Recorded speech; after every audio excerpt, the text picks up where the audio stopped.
El 7 de diciembre de 1941, el conflicto bélico alcanzó el Pacífico, sorprendiendo a las naciones aliadas y alterando irrevocablemente el curso de la historia.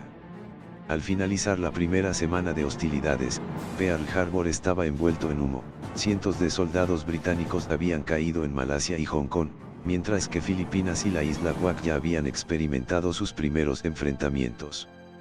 Guam y las islas Gilbert estaban bajo control japonés, y la situación parecía desalentadora para los aliados. Esta semana solo reafirmaría la amenaza del Imperio del Sol naciente, que continuaba su expansión implacable por el Pacífico, con la batalla de Borneo en su horizonte. La ocupación de este territorio era crucial para los japoneses, no solo como parte de su estrategia de expansión, sino también por los valiosos recursos naturales que ofrecía, como petróleo y goma. En cuanto a las Indias Orientales neerlandesas, quizás el objetivo más significativo de los japoneses debido a su riqueza en recursos estratégicos, el plan de invasión se desarrollaba con cautela. Los japoneses optaron por asegurar puntos estratégicos en Malasia, Filipinas y Borneo británico antes de lanzarse a un ataque completo sobre las Indias. Esto les permitiría establecer bases desde las cuales coordinar múltiples ataques hacia ubicaciones críticas, enfocándose principalmente en los campos petroleros. Mientras tanto, los Países Bajos, habiendo sido invadidos por la Alemania nazi en 1940, se encontraban en una situación difícil. La reina Guillermina y el gobierno neerlandés lograron escapar a Londres, estableciendo un gobierno en el exilio, pero sin poder defender eficazmente sus colonias en el este. En el sudeste asiático, el Ejército Real de las Indias Orientales Neerlandesas, bajo el mando del teniente general Jain Terpo Orten, se apresuraba a modernizarse ante la amenaza de una invasión japonesa. Para diciembre de 1941, este ejército contaba con 85.000 soldados, aunque muchos estaban mal entrenados y equipados con armamento obsoleto. En la región de Kalimantan, en Borneo, los neerlandeses contaban con 2 aeródromos clave que eran desconocidos para los japoneses. Desde estos aeródromos, podrían lanzar operaciones aéreas contra las fuerzas invasoras, representando una ventaja estratégica que los neerlandeses esperaban utilizar para retrasar el avance japonés. Sin embargo, la superioridad aérea y la capacidad de planificación del enemigo harían de esta defensa una tarea extremadamente difícil. Las fuerzas neerlandesas también contaban con fuertes guarniciones en todas las principales ciudades de Borneo neerlandés, aunque éstas no verían combate esa semana. Los enfrentamientos principales se produjeron en Borneo británico, donde las fuerzas defensoras se encontraron con el ataque japonés. Esta área era crucial para los japoneses no solo como un trampolín hacia la invasión de las Indias Orientales neerlandesas, sino también por los valiosos campos petroleros en Miri y Serai, que se convirtieron en objetivos prioritarios. El mariscal Brooke Popham había asignado el 2º batallón del 15º regimiento de Punjab para defender las ciudades de Kuching y Miri, mientras que los gobernantes locales de Sarawak organizaron una fuerza paramilitar, los Sarawak Rangers, para proteger el resto de la provincia. Estas fuerzas se agruparon bajo la fuerza de Sarawak, al mando del teniente coronel Lane. El plan japonés consistía en un ataque inicial contra Miri y Serai con el objetivo de asegurar sus campos petroleros, seguido por un asalto anfibio principal contra Kuching y los aeródromos cercanos. Esta operación sería llevada a cabo por el destacamento Kawaguchi, compuesto principalmente por la 35ª Brigada del 124º Regimiento de Infantería, bajo el mando del mayor general Kawaguchi Kiyotake. También contaban con el apoyo de una pequeña flota liderada por el contraalmirante Kurita Takao, compuesta por 3 cruceros, 6 destructores y 746 marines de la Fuerza de Desembarco Naval Especial, SNLF. El 13 de diciembre, el destacamento Kawaguchi partió de la bahía de Cam Ranh en 10 barcos de transporte rumbo a Borneo británico. Al día siguiente, los japoneses continuaron presionando a los defensores indios en Gurun, mientras que en la isla Wak, los bombardeos japoneses de los 2 días anteriores habían dejado solo un Wildcat operativo. El mayor Putnam comenzó inmediatamente a reparar tantos aviones como fuera posible, logrando que el primer Wildcat reparado estuviera operativo esa misma noche.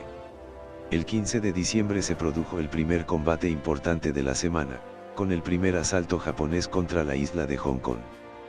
Después de un intenso bombardeo y repetidas negativas británicas a rendirse, el general Sakai ordenó un asalto nocturno en balsas improvisadas, pero este primer intento fue repelido por fuego de ametralladoras mientras los japoneses intentaban cruzar el puerto.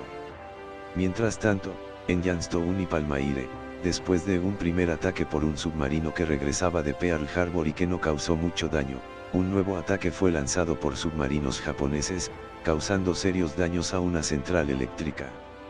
De vuelta en Malasia, la quinta división finalmente atacó por la carretera y logró penetrar profundamente en las defensas de la sexta brigada.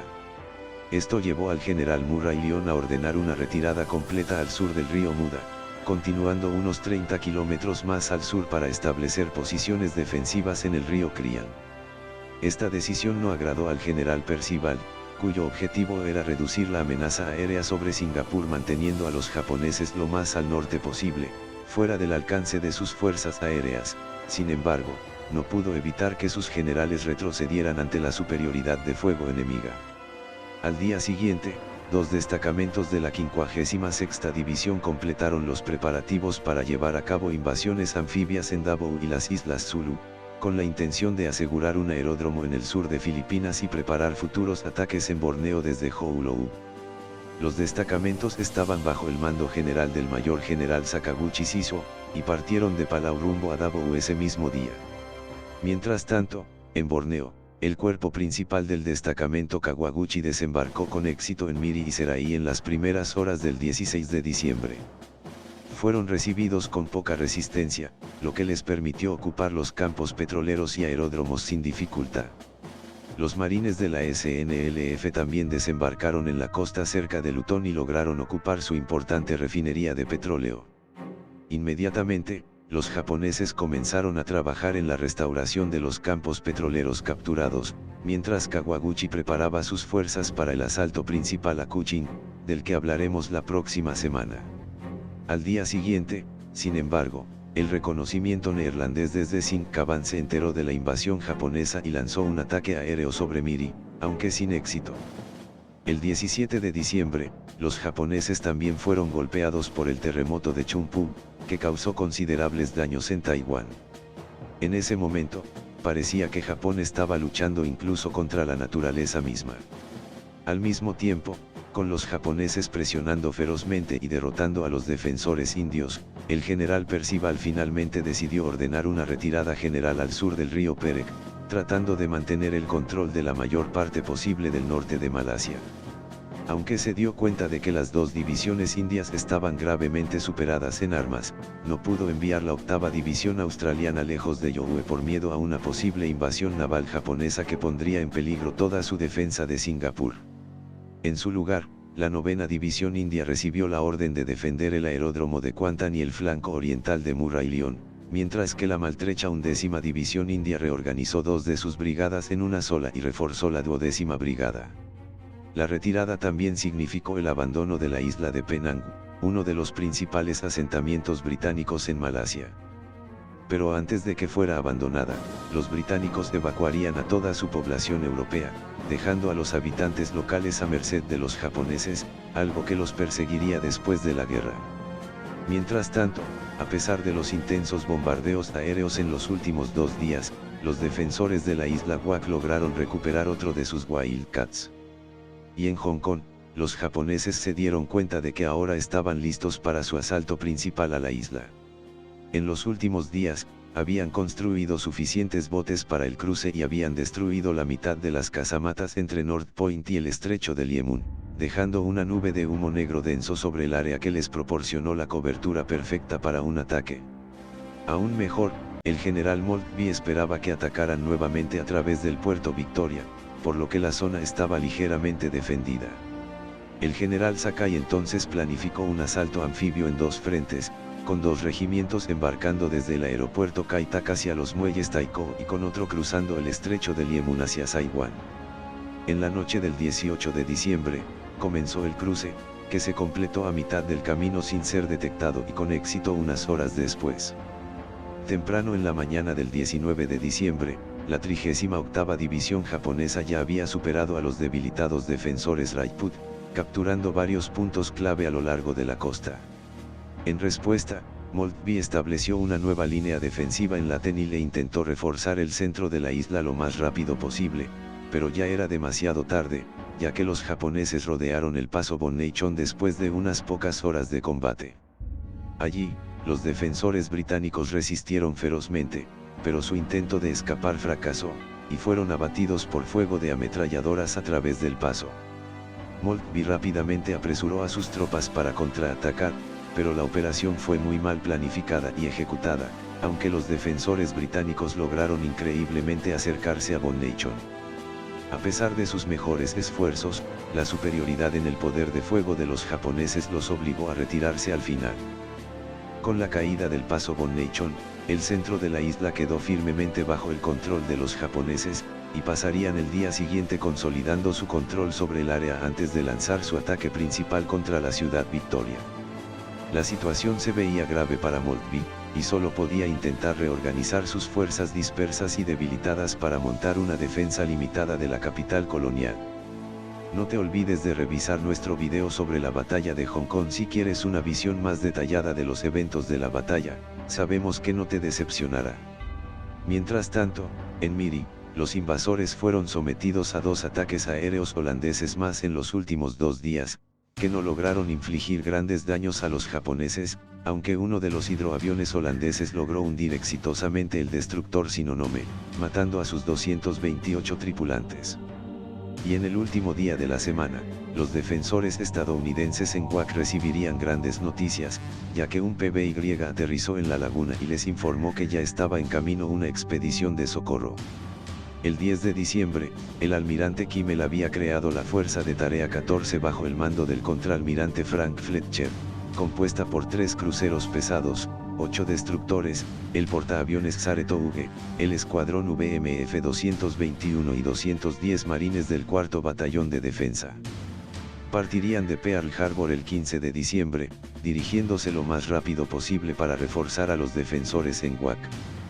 Kimmel también había creado la Fuerza de Tarea 11 bajo el mando del contraalmirante Wilson Brown, compuesta por el portaaviones Lexington, 3 cruceros pesados y 9 destructores, con la tarea de atacar bases japonesas que se pensaba existían en Halui, con el objetivo de desviar fuerzas japonesas de la Fuerza de Tarea 14, pero, sin que ellos lo supieran, debido a su fracaso en defender Pearl Harbor, el almirante Kimmel fue relevado de su mando de la Flota del Pacífico el 17 de diciembre, siendo reemplazado temporalmente por el vicealmirante William Pai.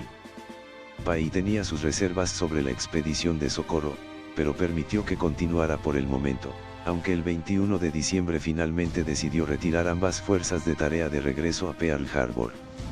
Esta semana también terminaría con un resultado terrible para los defensores estadounidenses en Filipinas. En Davao, los destacamentos de Sakaguchi y Miura finalmente desembarcaron bajo la cobertura de la noche. Los defensores de la ciudad, compuestos por un solo regimiento de la 101ª División Filipina, fueron completamente tomados por sorpresa, pero ofrecieron tanta resistencia como pudieron. Con el destacamento de Miura sufriendo muchas bajas, el general Sakaguchi se vio obligado a ordenar que algunas de sus fuerzas reservadas para el ataque a las Islas Sulu avanzaran. Juntas, estas fuerzas asaltarían y tomarían la ciudad al mediodía, y luego llevarían a cabo un ataque final contra los defensores filipinos restantes detrás del río Davao, finalmente obligándolos a retirarse hacia el noroeste.